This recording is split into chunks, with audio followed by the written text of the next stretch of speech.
The presenting sponsor of Moon Tower Soccer is FVF Law. To find out what makes FVF different, visit fvf.law.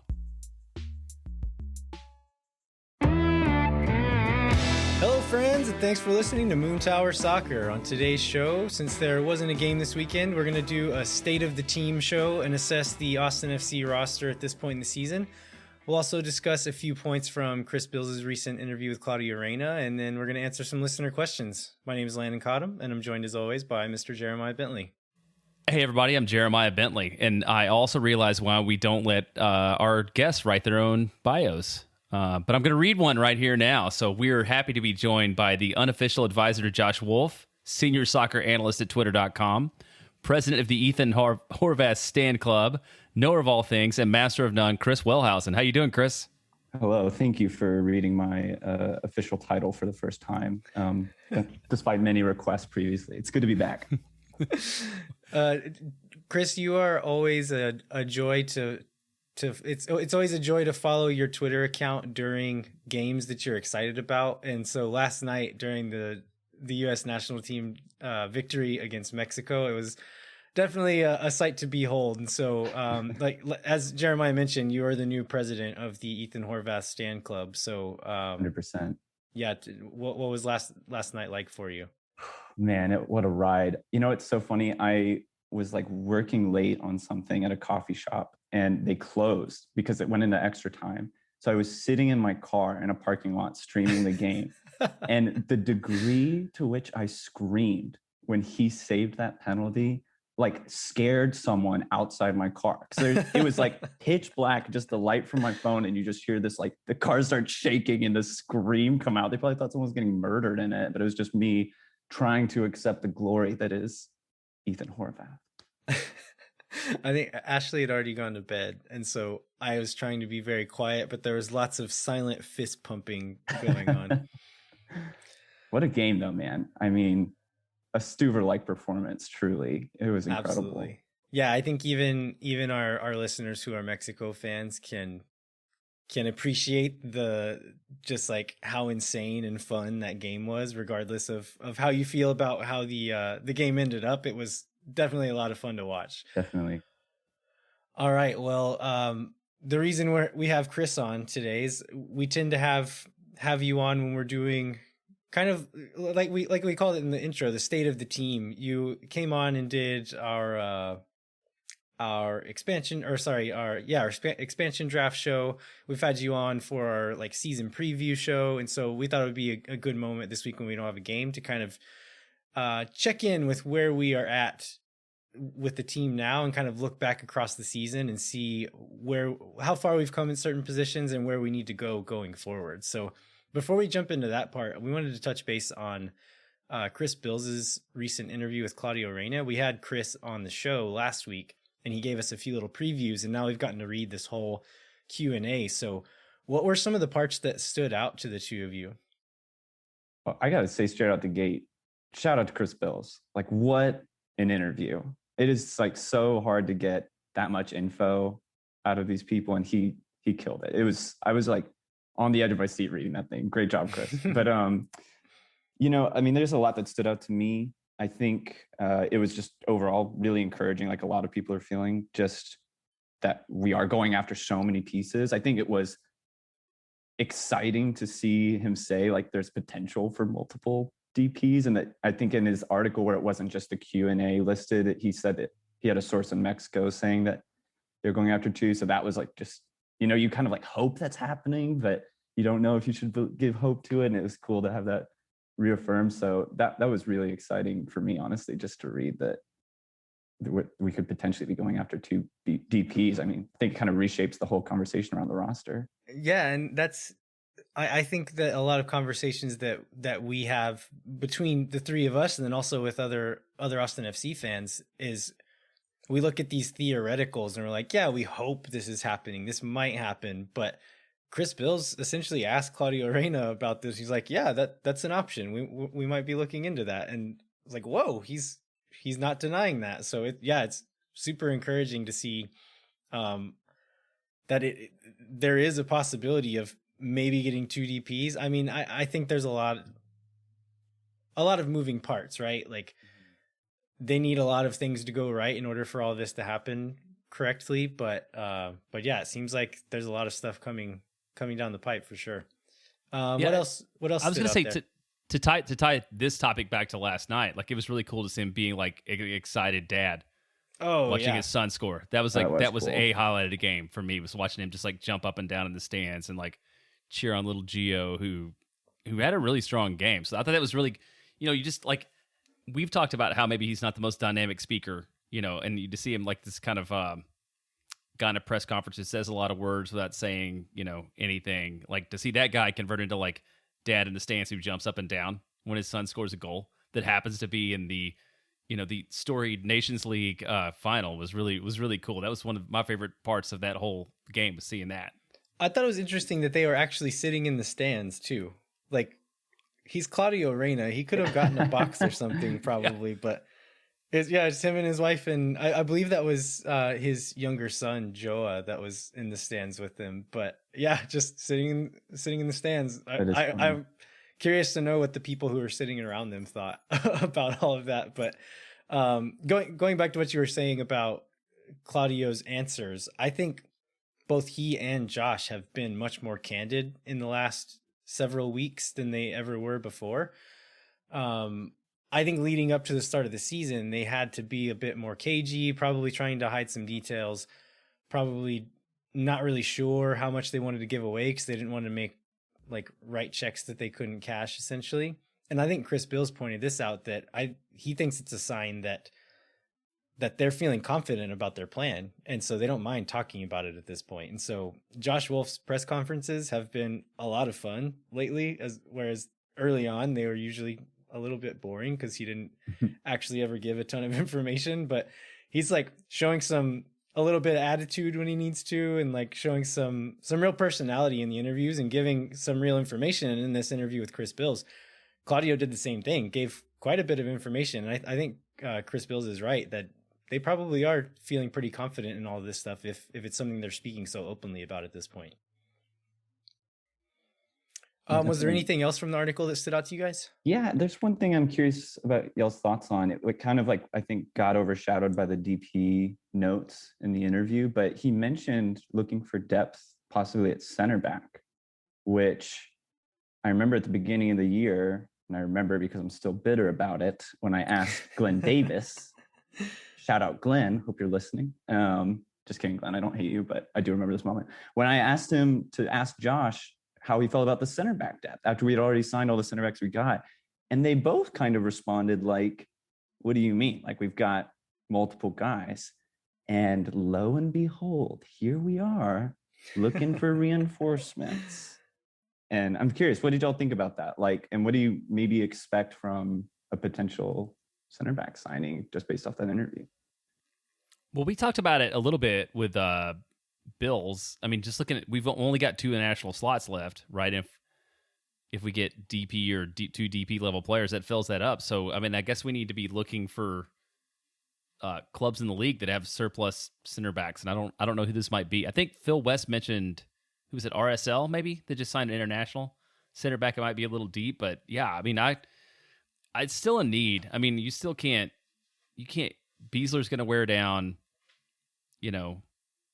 At some point, Romagna can't play every single minute. Well, although he missed one game, but you just can't go with that. They need to be deeper than they are. Yeah, and it seems like they loaned out Kleeman, and so they clearly aren't ready to start giving him regular minutes. They brought him back as kind of an emergency plan for this most recent game, but yeah, it doesn't really seem like they're confident that he's ready for regular MLS minutes. And so, yeah, I think with the 3 center backs that we have, you have to bring in that 4th one. And I think Jeremiah is exactly right. It's almost definitely got to be domestic, either a guy out of USL or, someone within the league that's ready to play but isn't getting time right now. That's what my initial reaction was too. But I think at one point in the interview, he mentioned, when he was talking about the DPs, he was like, we've got this flexibility, especially if we sign a young DP. He mentioned the under 22 initiative. But then he said, and we also have some ways we think we can free up cap space, which I kind of interpret as like maybe him saying like, we've got some TAM to work with without saying it. So there's just this small inkling of me that wonders, is that going to be a more competitive center back signing? And is that the space they're going to use to do it? And maybe I'm just being overly hopeful because I love a good center back signing, but I don't know. Part of me wonders if that's kind of what he was hinting at. I don't know. Because a U22 spot still takes a senior roster spot. And so I think that's another number we have to keep an eye on is that can that center back depth take up a senior roster spot, or are those all going to be filled by other places? But that comment that you mentioned of we've got some other ways to be flexible, you could read that as meaning we're going to buy down Tomas Pochettino's contract with TAM and open up 2 DP spots. You could interpret that any number of ways, and I would pay a lot of money to hear Claudio expand on that one sentence, but we'll probably not get that and have to wait until July to find out what he meant by it. It'll be exciting to see what it ends up being, but yeah, definitely think you're right. There's lots of options on the table. All right, y'all want to jump into our state of the team address? Let's do it. All right, so the way we're going to structure this is we'll go position by position and maybe talk a little bit about what we thought was going to happen in this spot at the beginning of the season, where we're at now, and kind of where we want to see this position going forward. And then we got quite a few listener questions throughout the day on Twitter, and so we're going to sprinkle some of those in as they're relevant to the position. But lots to talk about, so let's jump right in. So position number 1 we're going to talk about, starting at the back, is goalkeeper. So what we expected at the beginning of the season is really not what ended up happening at all. We all thought Andrew Tarbell, as Ryan Riggins' daughter calls him, Andrew Doorbell, the pink boy. We thought he was going to be the starter, right? I don't think, probably leading up to that very first game, we thought there might be a chance Stuver was going to get that start. But really up until then, I don't know that anybody thought he was going to be the guy. Yeah, I mean, I thought that the competition was an illusion to motivate Andrew Tarbell to like work hard, and that was really all it was about. Just given Stuver's, he hasn't played much at all. I mean, Tarbell played probably more games last year than Stuver's like started in his whole career. So I was very surprised by that, and obviously very pleased by that. That's how that's all turned out too. Yeah, I think Stuver is like the prime example of kind of the benefits you get of hiring people who know the league, because all of us were like, oh, this dude's just been a backup for so long. Like on paper, why him almost? And Claudio clearly knew him really well from his time at NYCFC and knew he was a backup to really strong top caliber keepers in the league and saw that and took advantage of it. And I think especially when you look at a team like Miami, who's been managed from the get-go by people who maybe aren't quite as familiar with navigating MLS and just how many good players are not being very functional there. Stuver is just standing out to me as like exactly why the front office made so many good calls with these hires, because they know those diamonds in the rough and were able to pull it out. So yeah, I think he's been a revelation. He's amazing. Yeah, I think that's a great point, Chris. MLS is about finding value, right? If you can get really solid players on low money, that's the basis of a strong roster. Brad Stuver is a prime example of that. He's making very little money and has been one of the better keepers in the league this season. So in terms of value, Stuver's damn near the Dollar Tree at this point. Okay. I mean, seriously, every game. Oof. Yeah, so I think a lot of people at the beginning of the season were also saying like, oh, we got to bring in another keeper. We need someone else. Do you think there's anybody saying that right now? I'm happy with Stuver going forward. I don't know that anybody would argue that at this point. I have no argument with Stuver going forward. I am curious to see Tarbell just get a run here and there, just see how he does. But yeah, Stuver should not be moved at this point. Yeah, one like nitpicky thing is, and it's probably a symptom of what makes him good as well, is he's very comfortable and collected at the back. Sometimes he's a little bit too comfortable and is like tried to clear balls and ended up hitting defenders because he waited a little bit too long to release it, and balls almost bouncing into the goal and things like that. But yeah, again, very nitpicky. That's one of the few complaints I've had about his play this season. So yeah, super happy with that. Let's move on to left back. So beginning of the season, Ben Sweat is brought in from Miami. During the beginning of the season, looked good. I thought in preseason he looked solid in the first game and a little bit of the second game that we saw him in. I thought he looked really good, and I was thinking like, yeah, Ben Sweat is as advertised. Like he does what it says on the box, right? Ends up tearing his ACL in the second game, and Kolmanic comes in. So Jan Kolmanic was announced in early March, but got a U21 Slovenia call up. So didn't arrive in Austin until early April, and then had to quarantine. And then I think ended up training with the team for like a week or two before he makes his debut at LAFC, and then comes in and has to finish the game against Colorado, and then becomes the starter for the next game. So what do we think of Kolmanic so far? Yeah, I've been really impressed with Kolmanic so far. I mean, if you go back and listen, and please God, I hope no one's keeping receipts on any of the takes I make.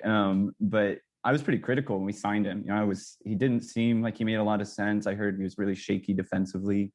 Was more of an attacking threat, which I was just scared me in a lot way. But I think I probably told you that. Yeah, so really questioning my sources here. But he's been really strong, I think. I mean, we knew he was a good crosser of the ball, and man, he's a good crosser of the ball. But defensively, he's held his own in a lot of tough one-on-one situations, I thought, and he looks very composed building out of the back. I've been really happy with how he's performed so far. Yeah, I'll probably regret saying this, but I can't think of a time when a goal's resulted when it's like, oh, that was Coleman's guy, or that was, he went the wrong way or whatever. Like, I can't think of a time when he was just like abjectly awful in defense, which I think is good. Yeah. And he's done a good job going forward. In the Minnesota game, Metzanier megged him on the end line, and that like made a couple of like little highlight reels. But if you watch what happened right after that, is he hustles back and wins the ball back. Mm-hmm. And so I think there's been a few times where he like mistakes that he's made, but from the film that I watched of him in Slovenia playing with Maribor, I really did think he was going to be a defensive liability, and he has absolutely not been. He's been really solid. I think this lends itself well to our first listener question, which is from Ricky Bishop at the Ricky Bishop on Twitter. He said, would love to know the future of left back. Does Kolmanic have an option to buy? And if so, has he done enough to consider the option? Or is Ben Sweat the guy? Or will you have to bring in someone else once the season concludes? Thanks. To answer the first question, does Kolmanic have an option to buy? Yes. Austin FC has loaned him with an option to buy at the end of the season. So before we answer the next question, should they buy him? Yes. Yeah, I don't see a downside to that. Yeah, absolutely. Yeah. Absolutely. Yeah, I'm does on he board with look that as well. Like Thomas Pochettino? Yes, we should buy him. So the second part of the question, asking about Ben Sweat. Ben Sweat's out for the rest of the season, but let's say if Ben Sweat were out for 2 months and was going to come back, do y'all think Ben Sweat would even have a chance of winning that spot back at this point?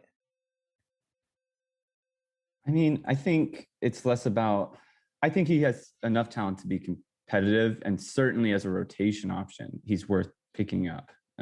So we've gotten such a small sample size with him on this team, but I think if he comes back healthy and looks ready to go, like there's no reason not to take a flyer on Ben Sweat again. One thing that I was thinking about is Ben Sweat has now played for 2 consecutive expansion teams. He was taken in the expansion draft by Miami and then taken in the expansion draft by Austin. No, wait, he wasn't an expansion draft, was he? We bought him. Yeah, he was one of our free agent signings, right? Yeah. Mhm. No, yeah. So whatever that mechanism is called. I think it's just free. It was just free agency, right? Regardless, we got it. I think we traded money for him, actually. I think. Listeners, let us know if we're wrong. But anyway, we brought him in. He's playing in 2 expansion teams in a row.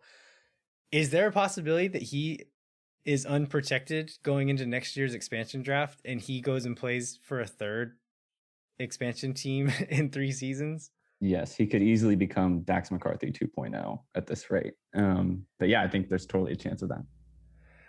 I think one of the things that could be his saving grace is Chris, I think you're right. He's definitely worth keeping around, even if he's rotational or backup to Kolmanic.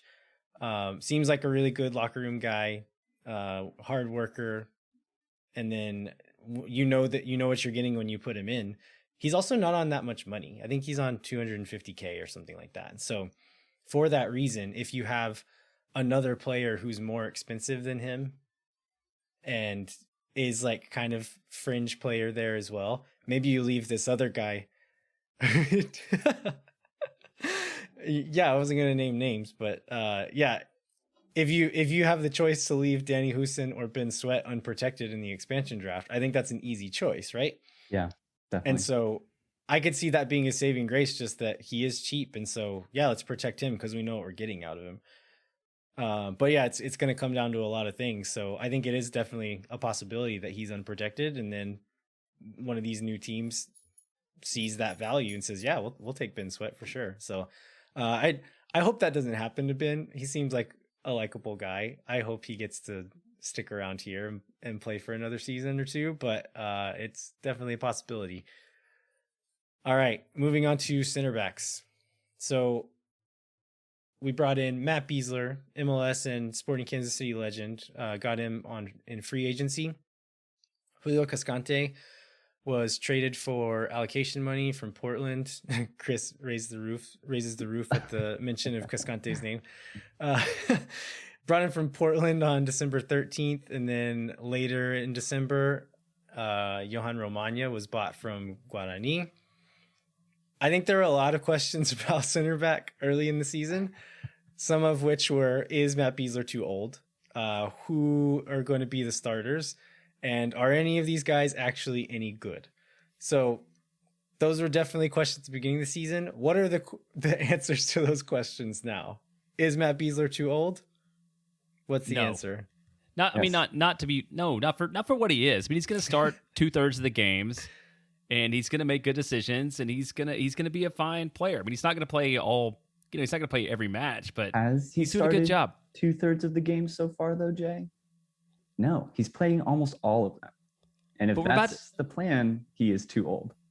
Yeah, but we're about to get into a lot of 2 games a week and stuff. There's no way he's going to play like in June. We've got 19th, 23rd, 27th. He's going to sit one of those out. I'm sure you were saying there's no way Stuver starts before the season, so we'll see how true that proves to be. I think that's the right answer, Jeremiah. Is he too old to be useful? Absolutely not. But is he too old to do that every game, especially leading into these 3 games in 7 days type scenarios? Yeah, I think so. But I think talking about who the starters are, who the best 2 guys are, Chris Bills mentioned this in a recent article that this is working itself out. Like, we shouldn't spend too much energy thinking or talking about it, because in those weeks, we're going to have to rotate these guys. If Romagna still has struggles with injury, we're going to have to rotate these guys. And so I think this is something that we've said on the show before. Like, we'll need to rotate. Don't cry for any of these guys who are sitting on the bench one game, because next game they very well could be the starter. One question that I wanted to know is, whenever Julio Cascante was bought, it was, I guess, technically traded. In MLS, you trade allocation money for a player. It was $250,000 in general allocation money is what we gave Portland for Julio Cascante. And I heard a lot of people saying that was way too much, that Portland fans are like, well, we would have given him to you for free. Take him off our hands, whatever. We don't care. MLS pundits saying, like, this seems expensive. Is Julio Cascante worth $250,000 in GAM now that we've seen him? Chris, I feel like you have an opinion on this one. Yes. So he absolutely has. I mean, if you follow me on Twitter, which if you don't, what are you doing? Go do that. But like I've developed a pretty strong opinion on Cascante. But I mean, think about it. Like he's performed really well when he's played for us. I think people held on to that preseason nightmare moment when he just got burned in that Houston game when in a one-on-one. But since in the regular season, he's been great. I mean, think about the 2 games he started, Seattle and Colorado, arguably 2 of our best games, especially defensively. And I think he's, for me, not to get too into tactics here, but like he's provided what Romagna and Beasler have both kind of struggled to do, which has kind of hurt us a lot, in that he's better in the air at clearing balls. He's much braver with his passing out of the back. I mean, incredible line-breaking passes that I didn't even know he had in his wheelhouse. I think he's proven to be very useful so far, and I'm honestly a little disappointed we haven't seen more of him up to this point. What about you, Jeremiah? Do you think he's worth the money? Yeah, I think he's been really good. I do want to go back to preseason because I feel like we spent a lot of time in preseason, us and everybody on Twitter and everybody that wrote about the club being really worried about all 3 central defenders. They've all been really strong, and so I just feel like we do have an abundance of riches a little bit in this point because he's been really good, and none of the stuff that the Portland folks said about he's going to have a howler every match, I believe, is kind of what everybody expected us to have. Like he's been dead to rights on everything. He's made all the right decisions, and he's not been out of position yet. Yeah, Jay, I slightly disagree with something you just said though, because you were saying how like you said like an embarrassment of riches with center back, and I do think they've all put in good performances, and maybe this is more of a criticism on Wolf, which maybe we'll get into later more. But I think when I rewatch a lot of the games, I'm actually pretty concerned because there's moments where you're like, how did they not let more in? Because there's some scary moments at the back, which maybe comes more down to position, how formationally we're placing them on the field and if we're playing into their strengths. But I don't know. Like, I think we've had a good defensive record on paper, but there's been some moments I'm kind of like, a better team could really exploit this. And thankfully against Seattle, we saw them buckle down a little bit more and tighten up. But I think prior to that, there's some scary moments for me. So I'm interested to see how it progresses. I agree with that too, but I don't know how many of those moments are necessarily the center back's fault.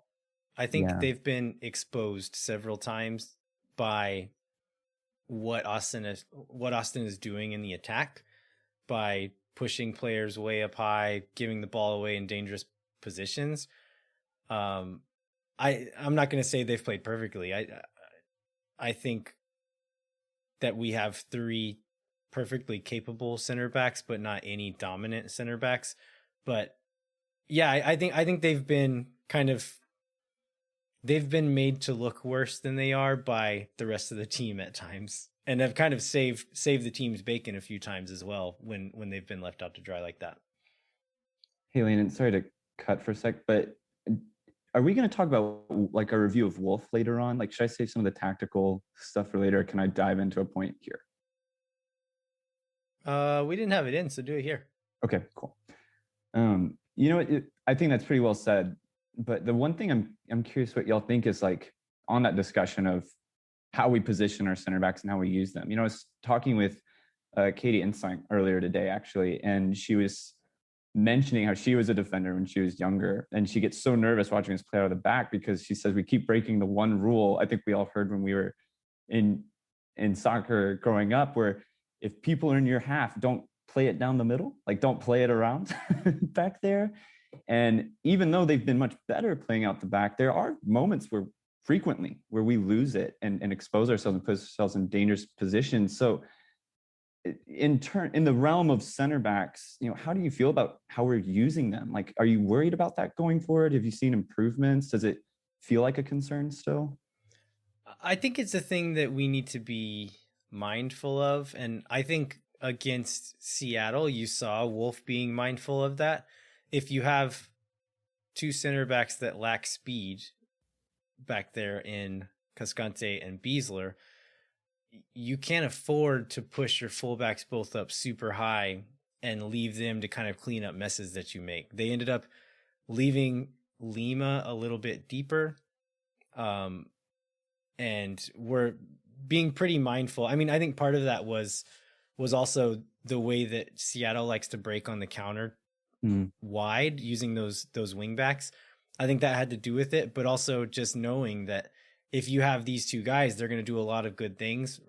Running is not one of them. And so you can't expect Cascante and Beasler to get in foot races and win many of them. And so I think as long as you're smart about using those two guys where they are, then it can be successful. And I think against Seattle, Wolf showed that he's willing to be a bit flexible in those moments and change some of his approach to kind of suit the personnel and the scenario in the game.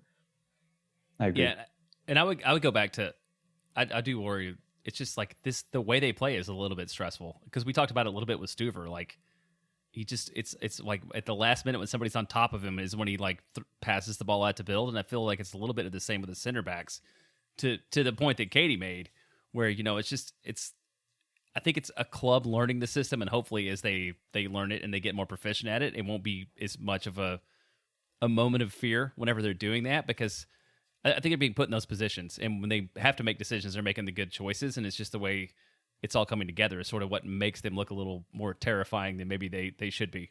Yeah, I think you're right, Jay. I think they're going to continue to kind of like solidify how they play out of the back, and it's going to get smoother. And Landon, to your point too, you know, one of the other things I thought we did well against Seattle, kind of in the same vein of keeping Lima deeper, but just in general, everyone got back quicker and dropped into a defensive shape quicker, which is, people talk about Nashville being this like model defensive team in the league. It's not because they parked the bus. It's because when they lose possession, everybody hustles back, like full sprint, gets into shape and resets. And I think Seattle was the first time I saw us really do that. And I don't see many teams in the league do it. So in general, I think as long as we're dropping back, whether it's a fullback or someone from the midfield, just to support them and not expose them with these like one-on-one full sprints with people who are obviously faster than them, then I think it brings out their strengths a lot more and they look a lot better. So hopefully, like in Seattle, we see that a little bit more moving forward.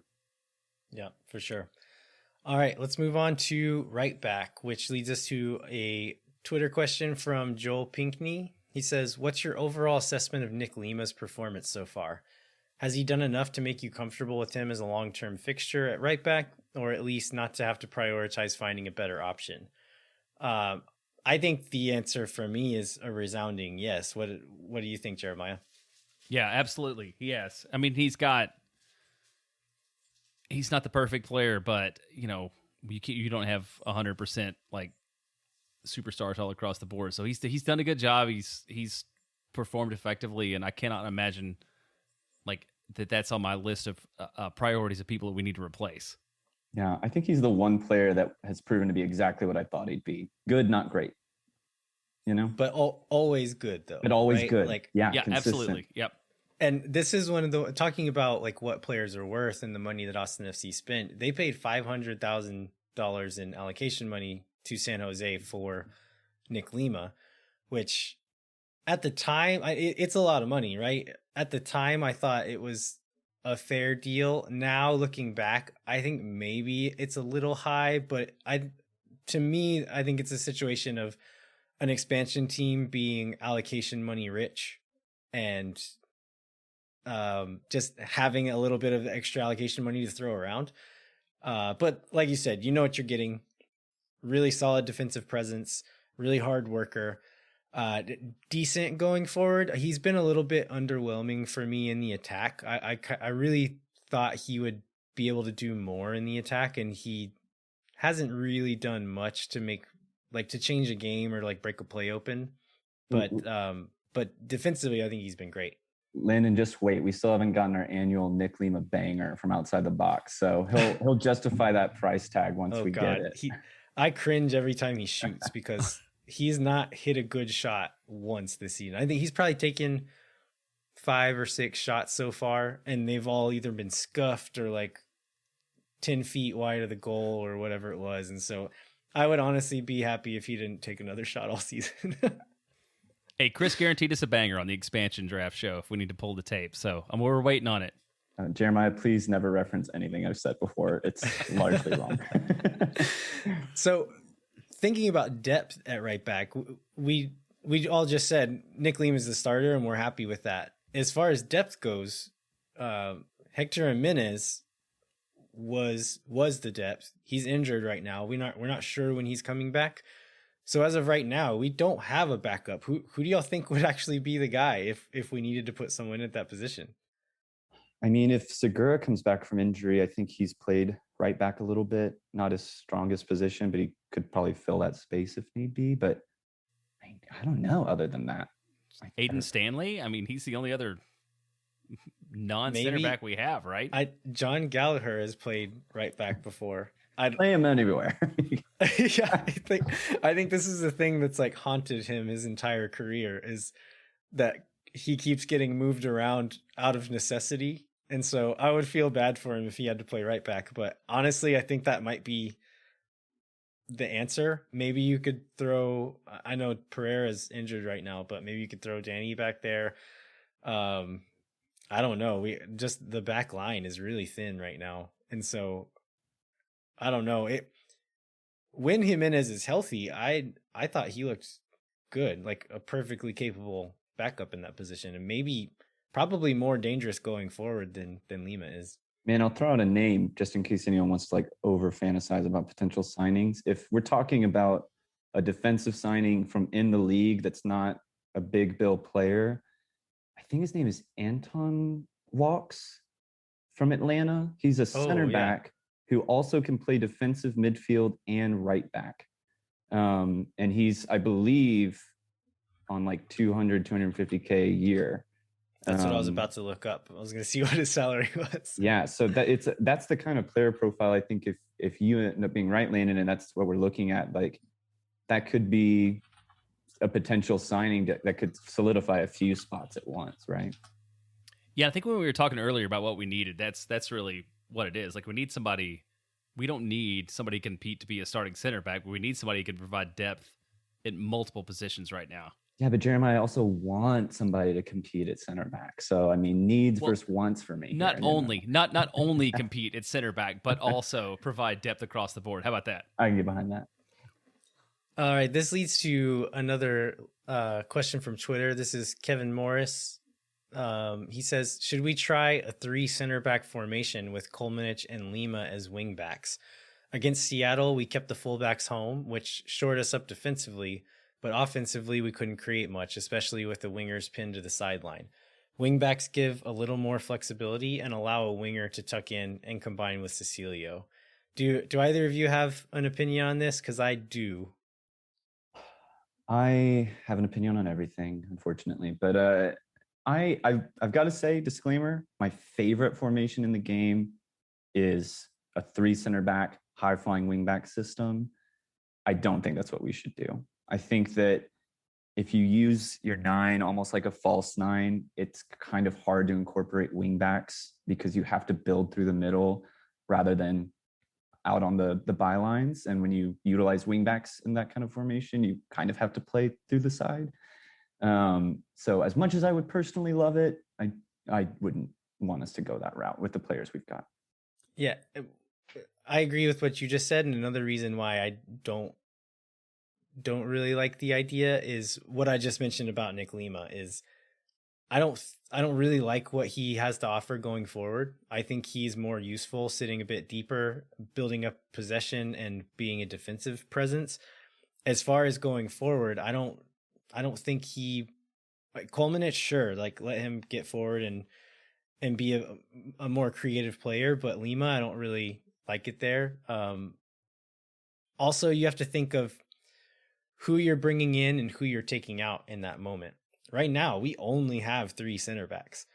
And so you're going to play all 3 of your healthy center backs in the same game. I guess we have 4 with Kleeman now. Kleeman's back, so he doesn't seem like he's going anywhere. Okay, respect Kleeman. So I think that's part of it, is you have to think about that. But then also our deepest positions are on the wings and in midfield. And so you have to pull one of those guys out to bring in a center back. And I'm not sure who you bring out, like who you take out that's worth taking out and putting in that 3rd center back. So yeah, a few reasons. I think it's if we had someone else, like even Hector Jimenez on that right wing, if we didn't have Lima there, I could see that being a thing. Or maybe using Lima as one of the 3 center backs. We've seen Nuhu do that for Seattle. We've seen what's the guy for Chelsea that used to be Azpilicueta? I don't That care used to about be the Premier League. I'm talking Austin FC. Talking about the best league in the world. Best team in the world. Used to be a fullback and is now playing in that back 3 quite a bit. And so I could see Nick Lima doing quite well in a position like that as well. But as far as him on the wing, I don't think I really like it. But yeah, I don't know. Who knows? Could be worth a try. The only other thing I could see is like if you really dropped Ring deeper and kept him there and played him almost like a center, like a middle center back. I could see that. And I think New York City, where Ring comes from, does that quite a bit with their defensive midfielder, maybe a little more than we do. So, but past that, I don't think we'll see like a full on 3 center back. That's what Atlanta has done a lot with Santiago Sosa. Yeah, this year is they'll play a back 3 with him in the middle, and then he'll actually push the ball forward and kind of be the start of the attack from really deep. But when they drop back, he's the middle man in that back 3. So yeah, that could be another option as well as playing him deeper. But I think you maybe miss his presence in the middle of the pitch as well, with as much tempo setting and kind of controlling the attack as he does. So that's a good segue to the 6. Ring he let us down against Kansas City with that red card, but he's still the boss, right? Like, he's the man. for sure. Yeah, absolutely. This his one red card ever, as he reminded everybody, or his one red card as an MLS player. So we can count on that not happening again. Yeah, so we don't have to spend too much time talking about him, but what about depth? The one game that he did have to sit out because of that red card, we saw Danny Pereira get the nod to start at the 6th. I don't think Pereira did a great job in that position. His best moments were when he got to carry the ball forward, and then later in the game when he did move further forward, he looked a lot stronger. So we still haven't gotten a shot to see Lil Sebastian in real competition at that spot, but what we saw out of him in preseason, I was pretty pleased with. Yeah, my only note on this position is I want to see us let little Sebastian out of the stables a bit. I just want a little more game time with him and just see what he can do, because people forget he was kind of the big youth prospect out of Columbus before. I don't even remember the other dude's name because I don't care about Morris. that. Thank you. Yeah, that guy. Before he stepped up towards the end of the season. So like, he's still a hot youth prospect. I want to see more of what he can do. Yeah, and I think one of my concerns with Sebastian was that he's not going to be able to do the defensive work that Ring does in the same way. But I think the other guys in the midfield have all proven that they can step in and carry a little bit of that weight. I severely underestimated what Fagundes and Pochettino were going to be able to bring in that regard, but they've been really fantastic in the press and kind of their defensive work rate and tracking back. They've all 3 of those rotational guys in the midfield have been really, really good in that regard. Yeah, I agree with that. And also, I mean, it's just another one where when we get into 3 matches a week in August, like, Ring's not going to be able to play every minute either. And it would be good to get Berhalter a little time now to get acclimated before we absolutely need him. Yeah, for sure. That's another player that's a loan with an option to buy. One thing I don't think we've had confirmed is there's a possibility that Columbus could recall his loan during the next transfer window in July. That Aiden Morris, who we just mentioned, was tore his ACL at the beginning of the season. And so I could see a situation where they want that depth back and try to bring him back.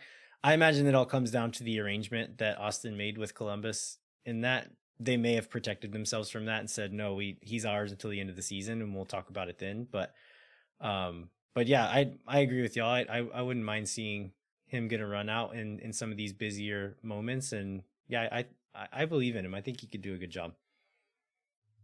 All right, moving a little bit forward to the free 8s or the 10s, whatever you want to call them.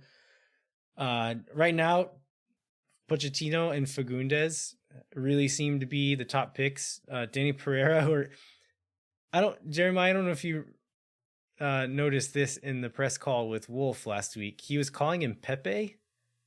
No, I didn't. I don't like that, but I did not pay attention to that. It must I don't be like that. a nickname that's like arisen in the locker room. And I was always curious how they differentiate the two Dannys in the locker room.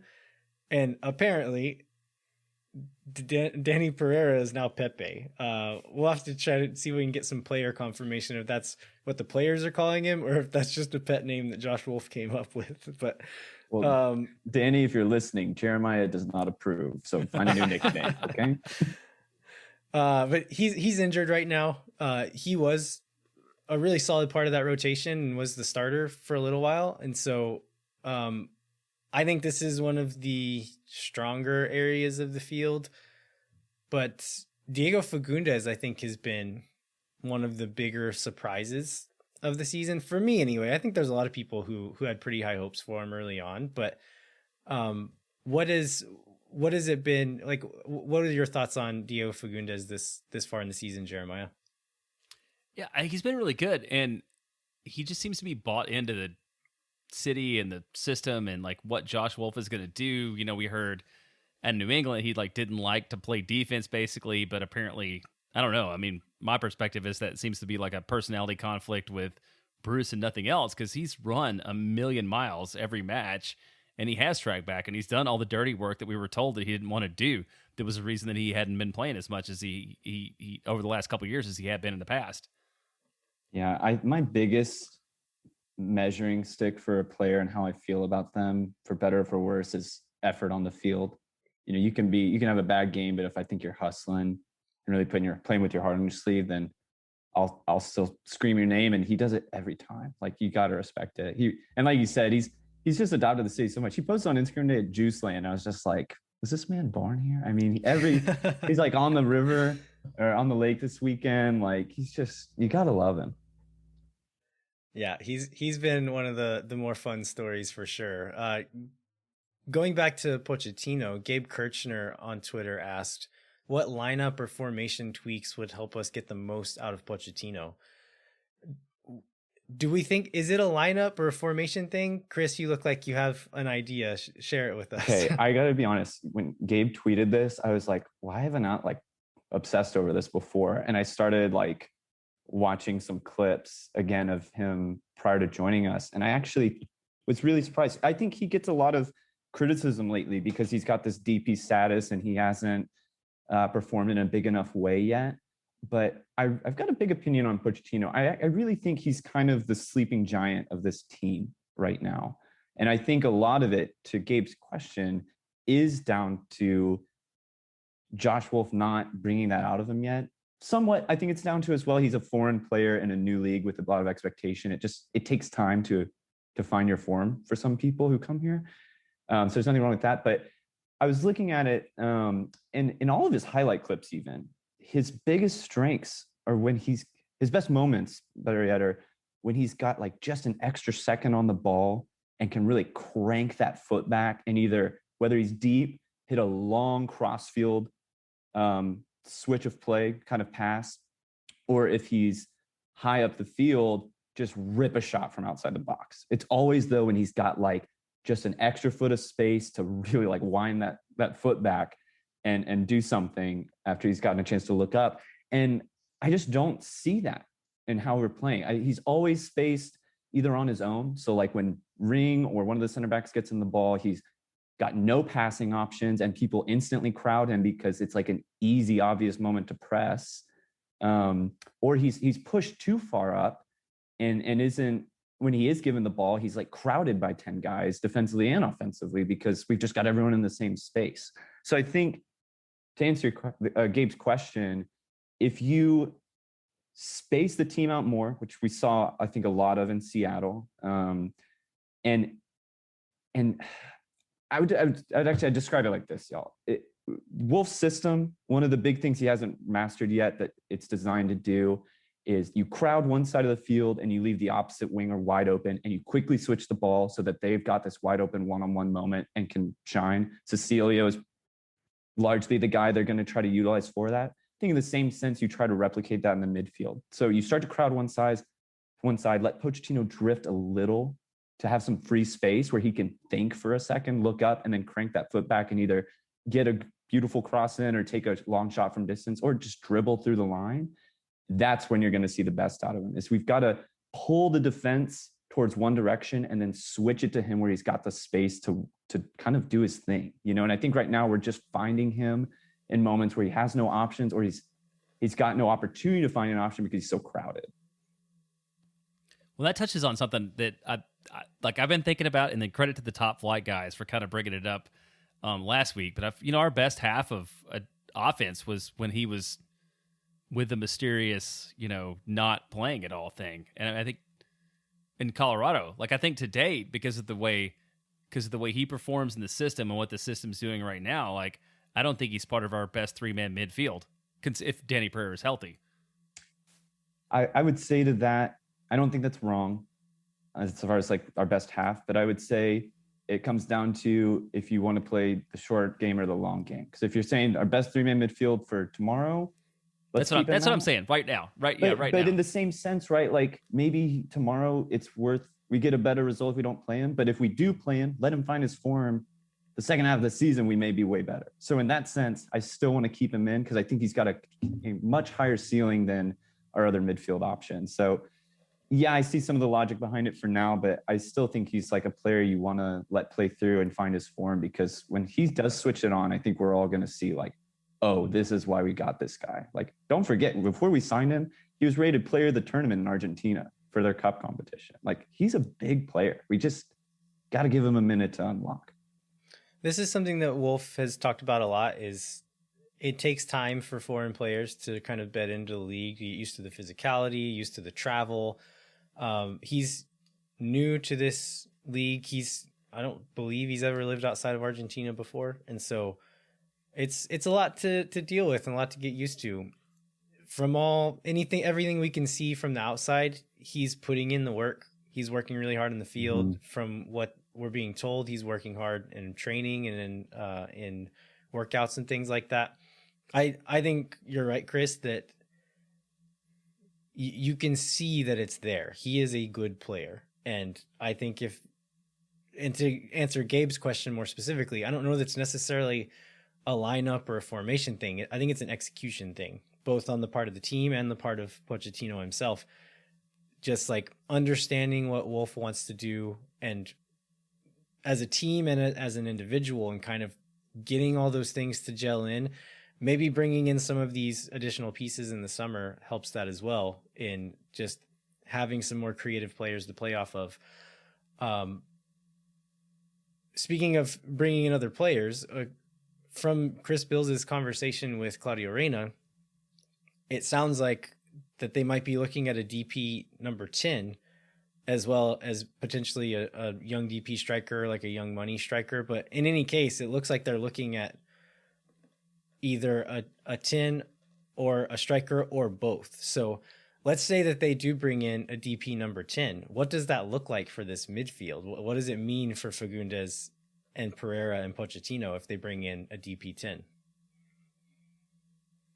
Well, I think it means less time for Fagundes and Pereira, probably, and they're more rotational players. And as good as Danny Pereira has been now, as a 20-year-old first pick in the super draft out of Virginia, I think a little more time on the bench and a little more seasoning would probably be good, and it would probably mean we had a better club overall. He's been good for what we've been asking of him, but I wonder if we're asking too much of him given who he is and how much he's played. Yeah, that's a good point. I think too, I was getting really in the weeds a minute ago on how to bring Pochettino into the game more executionally and tactically, but that's the simple answer. Is if you get a DP number 10 who's going to draw 3 guys to him, you get him the ball straight out of the back, he pulls like a magnet all these defenders to him, and then Pochettino's wide open to do his thing. That's a quick, simple pass away, and suddenly you've got this guy with enough time to do what he wants to do. and it kind of opens your attack up in a lot of ways. So it's a cool thought to think about. And there are some really exciting players I can imagine in that position that would do something like that. So it's cool to think that if we added potentially our best or one of our best players in that role, like just how much better it could make people like Pochettino around them. Yeah, I think not only tactically helping Pochettino, but probably psychologically helping him as well. I think Pochettino has lost the ball more than any other player on the team. And I think sometimes it comes down to him just trying to do a little bit too much. Yeah, I think he probably feels a little bit of that weight that I need to make something happen because I don't know who else is going to do it right now. If he knows this guy beside him is going to make stuff happen, then it frees him up to just kind of play his game and settle into what comes natural as opposed to what he thinks he should do or what and maybe forcing a little bit less. He really does seem in his head. And I would go so far to say too that I think it was against Colorado. What was the game where he just ripped it from way downtown and hit the crossbar? Was that Colorado? Oh no, he was out in that one. It was Minnesota. No, right, not Colorado. Then Minnesota. If that goal goes in and he feels the confidence that, we're probably talking about him in a totally different way. And he's probably thinking about himself on the field in a totally different way and pulling off some of these moves a little more confidently. So I really do think he's just that one great performance, one big goal, one beautiful assist away from kind of like stepping into his own a bit. And one of the things that Diego talked about, because we're this like a Diego Fagundes Love Fest podcast. As it should be. As it should be. This week on the press conferences, he talked about sort of taking Pochettino along and just like trying to help him like build this confidence. And he was like training with him individually and like really trying to connect and bond with him. And I think that's probably could be very meaningful because what's actually on the press, Josh this week talked about how hard it is to get like the players bonding outside of just like in training, because normally like you all go to, you know, the go-kart track and race, or you have like big cookouts, like all these things that you can't do now because of COVID. And it's like, it makes it harder for the foreign players to adjust. And I think that that's the thing that's probably undervalued, underreported. But it was cool to see Diego specifically talking about like taking Pochettino under his arm and like connecting with him, like in training and like personally and all those other things. And then it can only lead to good outcomes. Yeah, that's cool. Yeah, you could see like a lot of the Spanish speakers on the team are either a little bit younger than Pochettino or have families. And so I could, yes, Fagundes is around his age, a little bit older than him. And you forget that these guys are people too, right? And they're having to deal with a lot of other stuff. So yeah, I think little things like that, just finding a connection with another player, getting a rhythm in training with another guy. I think stuff like that can really go a long way. And I still think that Tomas Pochettino is going to be a really big player in this league. And I think it could happen as soon as the end of this season. So I'm not super worried about him. I think we're still going to see big things from him. All right, let's move over to the right wing. At the beginning of the season, a lot of people outside of Austin, definitely like general MLS pundits, were all predicting Redis. Like, okay, they're bringing in this young guy from South America. He's definitely going to be a starter. I didn't think that was necessarily going to be the case. He didn't have a great season at Guarani. We had Ulysses Segura on the team. I kind of thought just for having a veteran presence, someone you know what you're going to get out of him, I kind of figured the beginning of the season Segura would be the starter, and then Redis would have the opportunity to win that spot throughout the season. Did either of you think this, or did you ever see anybody predicting that Jared Stroud was going to be our written in pin starter on the right wing? Wait, y'all didn't predict Jared Stroud would be the standout player? Really? No, obviously I did not. I was in the same boat as you, Landon, until Segura was injured. I thought he was going to be the guy. And as a side note, I'm excited for him to come back when he does, because I do think people don't realize he could be a starter on this team. He's got a lot of talent. But yeah, Jared Stroud's been a really pleasant surprise, but I'd say in the same vein, people like Redis have been kind of a letdown so far. I think it's going to take a bit of time for them to really fully adjust and come out of their shell on the field. I don't think we even knew what position Stroud was going to play. Yeah. I thought he was going to be down the middle. He did that a lot for Red Bulls, right? So, yeah, it's kind of came out of nowhere. Has been one of the only bright spots or the brightest spot in a few of our games so far. So, I don't know. What are your thoughts on Stroud overall? Like, what is his ceiling, or like what do you expect to see out of him the rest of the season as we maybe bring in some bigger name guys around him? I think he's somebody else who's gotten sort of the most out of his ability, and he's good for who he is, but I could see him being replaced like in a really threatening attack. I think there have to be better options out there. Yeah, I'm curious because isn't he only 24, 25? He's still pretty relatively young. He's no older than 24. I would guess around 24. Right. And I don't know, when you think about that and you think that he was only in New York Red Bulls for, I think, a year. Before that, he was in the USL. So this really could be his kind of break onto the scene in a sense, if he gets more minutes. So I don't know, Jay, I agree with you. It could easily be like, a few months down the road, we see Retta's hit form and take a spot and we don't see much of Stroud anymore. But I think in the same vein, he could be one of those guys that breaks out and doesn't get just a high enough ceiling to move abroad and just stays in as a really good player in MLS. So I could see it going either way, but he's been great so far.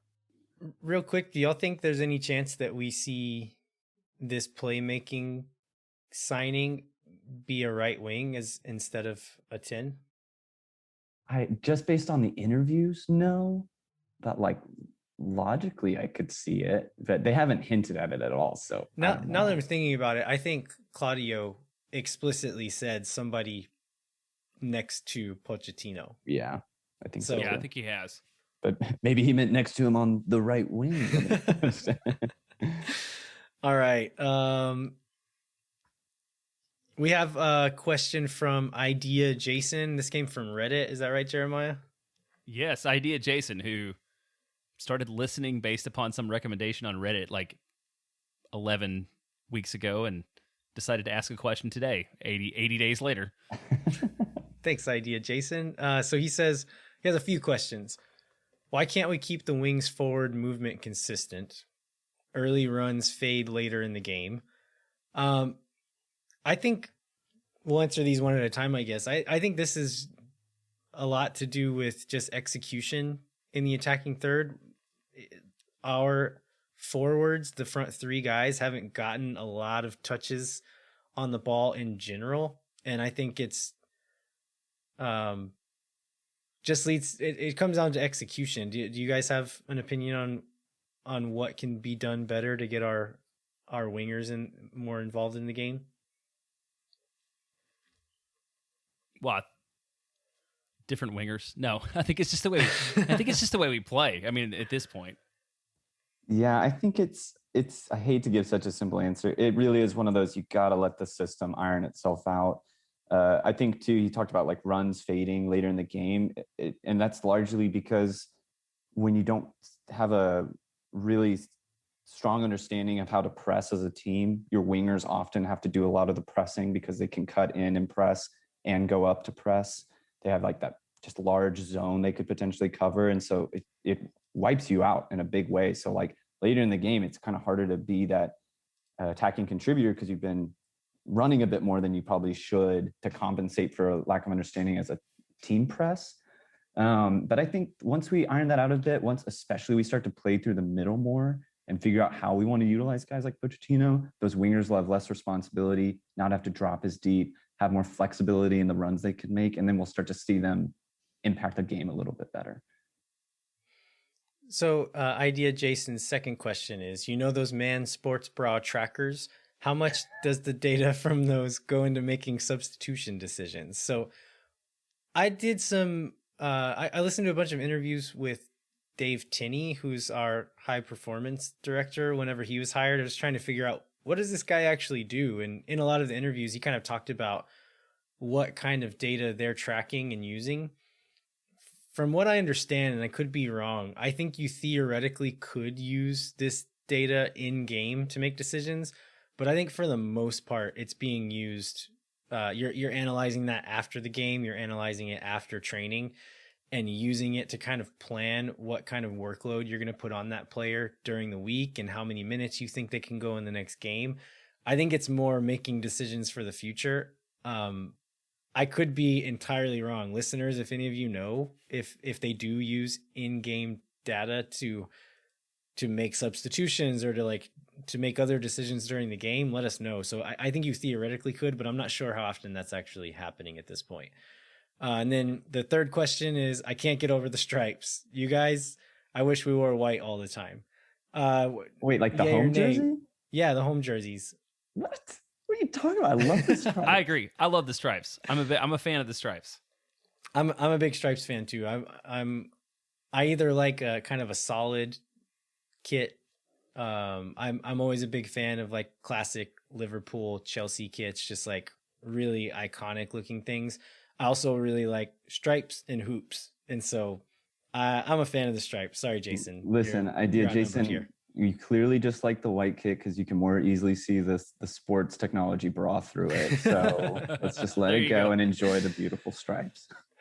All right, moving on to one of the most controversial positions is the number 9. So beginning of the season, we had Danny Huijsen, Aaron Schoenfeld. Schoenfeld gets injured. I think, has he even dressed for a game at this point? No. So he never even got to travel for a game. He's back in training now, so we might see him back soon, but essentially left us with Huijsen and then a makeshift striker and John Gallagher, who ended up being our most dangerous striker for large stretches of those first several games. I think this is probably one of the positions that we need one of these DPs in. So the question from Twitter is from Bryce Cathcart. He says, I'm sure I'm not the only one thinking this, but who is your ideal striker we could realistically bring in to use a DP slot? Or do we need to use a DP for another area on the pitch? Chris, I think you have some opinions on this one. Surprise, surprise. I do. Yes, I think way too much about this. I have to say, I'm kind of surprised to hear that we're leaning towards a young DP in this role. I always just assumed this was going to be the big staple signing. And maybe it still turns out to be, but I think that's the one role that's really been a letdown. I was holding out for Huijsen to get better, but at this point, I'm starting to get really doubtful. Just between his attitude and his lack of performance, it's just seemed pretty poor. So, and even still, like even if Schoenfeld does come back into the picture, like he's not a starting caliber striker. It's a depth signing. So to answer his question, though, for anyone else who likes to overly obsess over potential signings, I got 3 names I would throw out that fit the bill of this 20 to 26-year-old potential signing that Reyna said he's looking for in that interview. A couple that could be young DPs and one that could be like a full-on DP, if I can have the floor to dive in for a moment. Go for it. All right. First up, the obvious that we've been linked with before is Ake Loba, who's currently at Monterrey.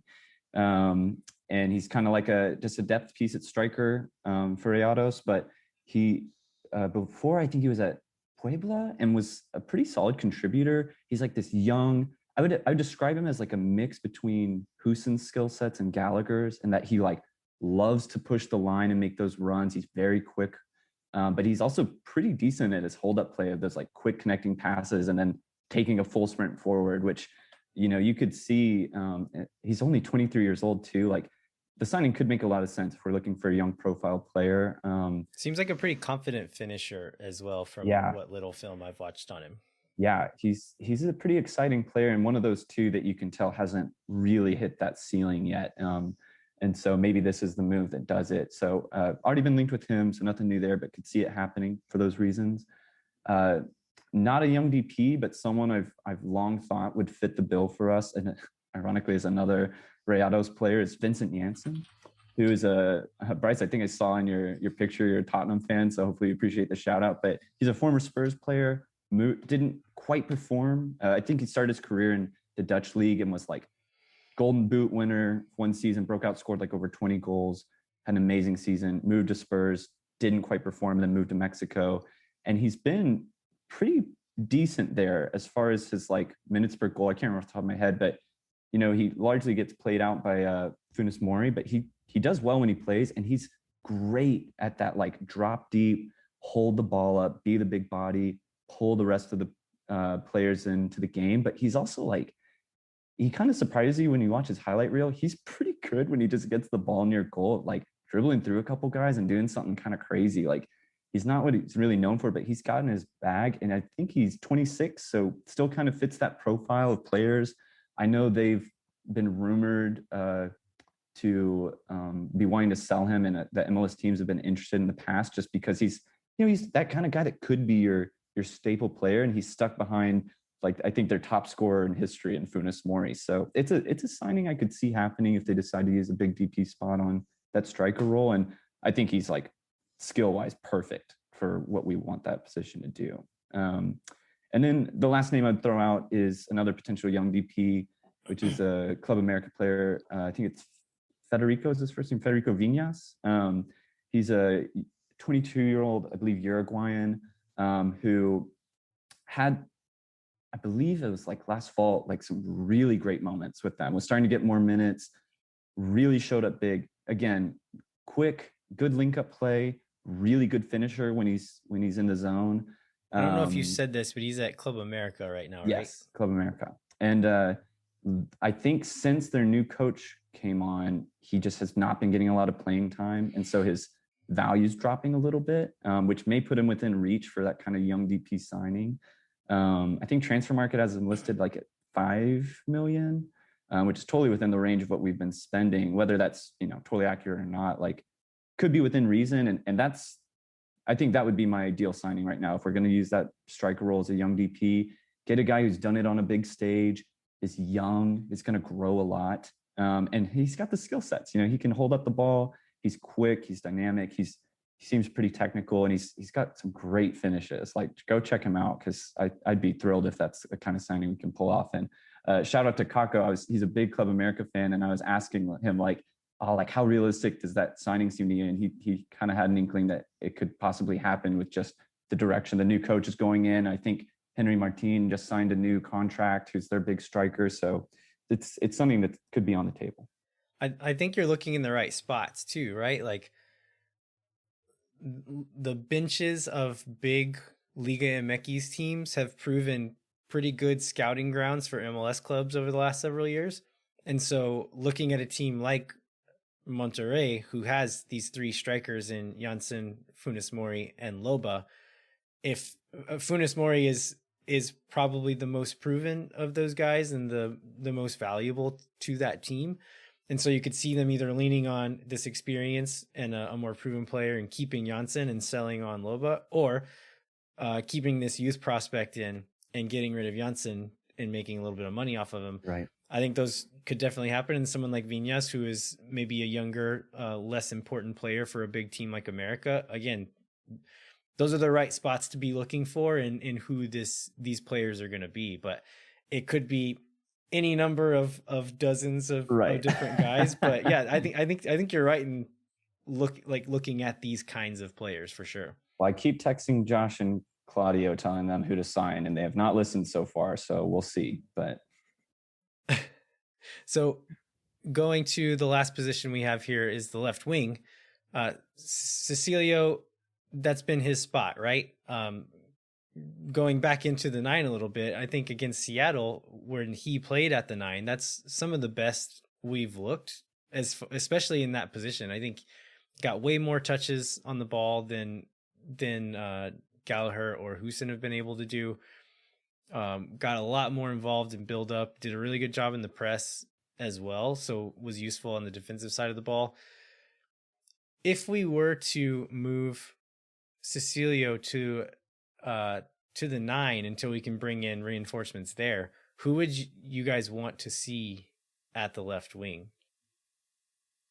Well, I don't think we should move Cecilio to the 9 until we wanted reinforcements, because it's only 3 more matches away or something, possibly. I mean, it's not that much longer. And I feel like with the way Josh is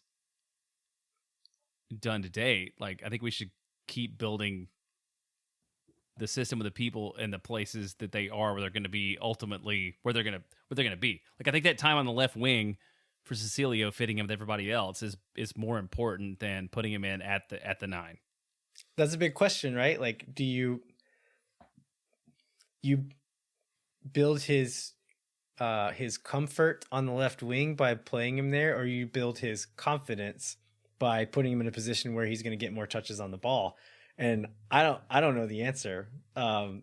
Let's say that he is definitely going to play at the 9 for the next few games, Jeremiah. Who would you want to play on that left wing in his place? Then I think it's we do what we did in Seattle and have Gallagher and Stroud on the wings. And what Chris about is you, Chris? shaking his head. Disagree. And not I know who you're gonna say. You're gonna say Mane. Of course. I don't know why we haven't played him more. And I think Gallagher did well against Seattle. I'm not like anti-Gallagher at all on the wing, but Mane is like, he's the dude that comes on, he tries stuff, like he goes for it, and he's like an explosive player. And I think if you realize like Cecilio can bring those kind of wingers into the game more than we've been seeing with someone like Husin up top. Like I'm dying to see Mane get a full 60, 70 minute run, because if he's like one clever pass from Cecilio away from being like one-on-one with somebody, like that's his moment to shine. Like that's his whole wheelhouse. So I'm really curious to see him get a run of time, and I that would be my pick for sure. I wouldn't mind seeing some of Mane, but I think for me, he's still like maybe a late in the game substitution. You just seen him be inconsistent through the span of his career, and I'm wondering if maybe Wolf doesn't entirely trust him to stick to the plan all the time. I think where he shines is like his unpredictability and kind of his explosive movement and creative movement when he has the ball at his feet. But it could be a thing where Wolf doesn't necessarily trust him to do all the right things when he doesn't have the ball at his feet. But I could be wrong, but that's kind of my guess right now. I just think that right now we're hurting the most in the attack, and we need big moments more than we need consistency. So I would give him the go. Yeah, well, yeah, we'll see if Kakuta gets some more minutes there. We've gone through all of the positions. We do have a few more listener questions, though. One from Ryan Riggins. With the summer transfer window approaching, which do you want us to reinforce and why? Bonus points if you can give a player we should go after in that role. Chris, you already kind of named some players. Let's rephrase it this way. If you had to choose one position to reinforce with a designated player, what would it be? I think I know the answer, but what would it be? Well, I mean, if I only got to pick one, it'd be the 9. But I'm excited at the idea of what Raina's saying of like, or hinting at, right? Like a big DP number 10 and an additional young DP at the 9. But yeah, if I had to pick one, it would be the 9. It's where we're hurting the most. I think you're right. Like that's what's most so exciting is that we might not have to choose. Maybe we'll do both, or at least get like young money spot in one of those places. So also Riggins, if my list earlier wasn't enough, potential DP number 10 to look at, same profile as, I think he's like a 21-year-old Leonardo Fernandez for Tigres. He's back up there. Go watch his highlight reel and get excited. I could see us signing someone like him at that DP number 10 spot.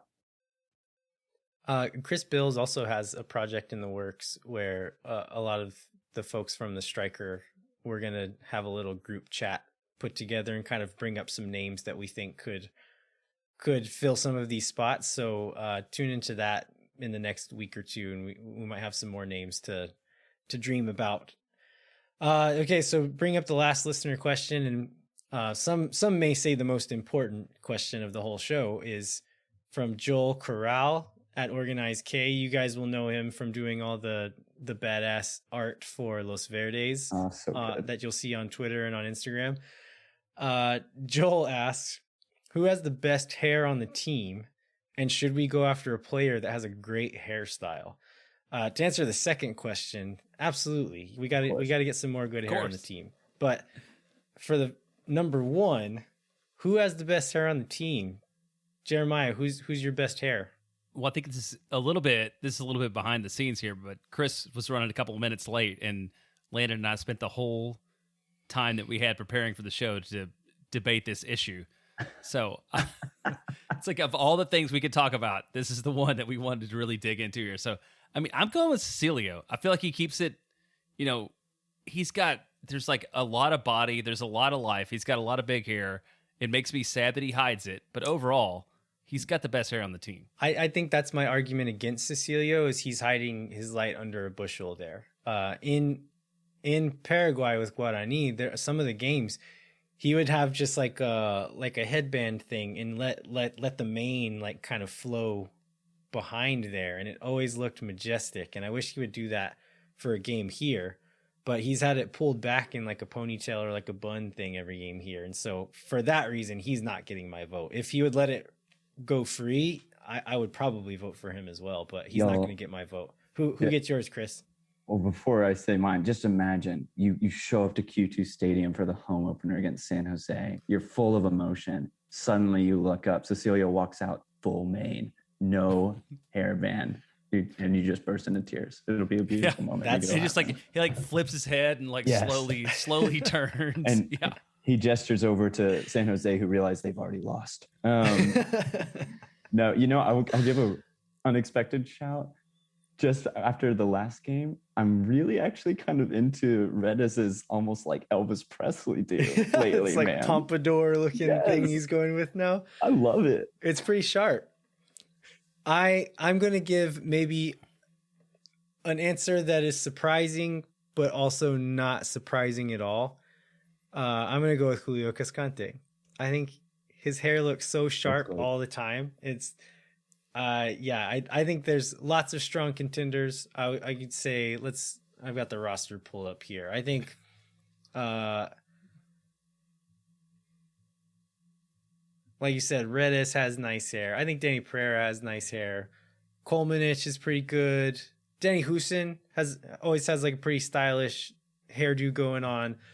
But yeah, I got to go with Julio. He's my guy in more ways than one. I'm a big fan of Julio Cascante and his hair. No argument there. Hair is beautiful as his line-breaking passing. All right. Anything else about the roster before we move on, y'all? I think I'm all set. I think I've said more than enough. Yeah. Thank you if you're still a little listening. long already, so we probably should stop. But we're going to take a quick break, and we'll be right back with a few bits of Austin FC and supporters group news.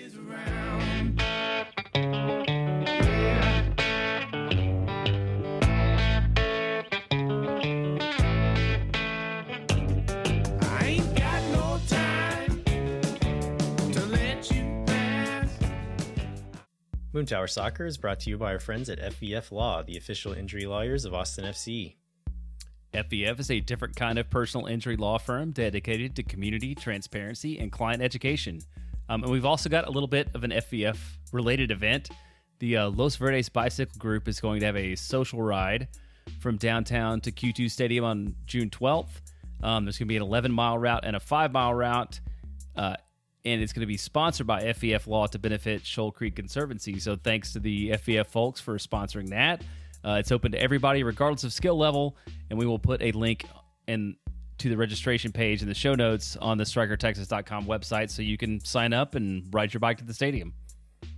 Yeah, we've done some of these. I'm not an experienced cyclist, and I went on some of these smaller rides that Los Verdes have put on. And there's going to be people of varying levels, and so if you're not feeling confident to like stay at the front of the pack, don't worry, there'll be people who will kind of sit back with you and ride slow if that's what you're into. So that should be a lot of fun.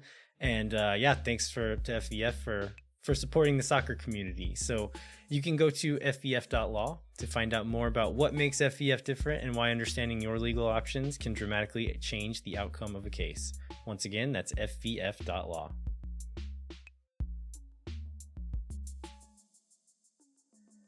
All right, we are back with a few other pieces of Austin FC news, including a stadium watch party at Q2 Stadium on June 12th. Tell us some of the details on this, Jeremiah. Yeah, I think it's if you're a fan or if you're a season ticket holder, it's kind of a great way to get inside the stadium.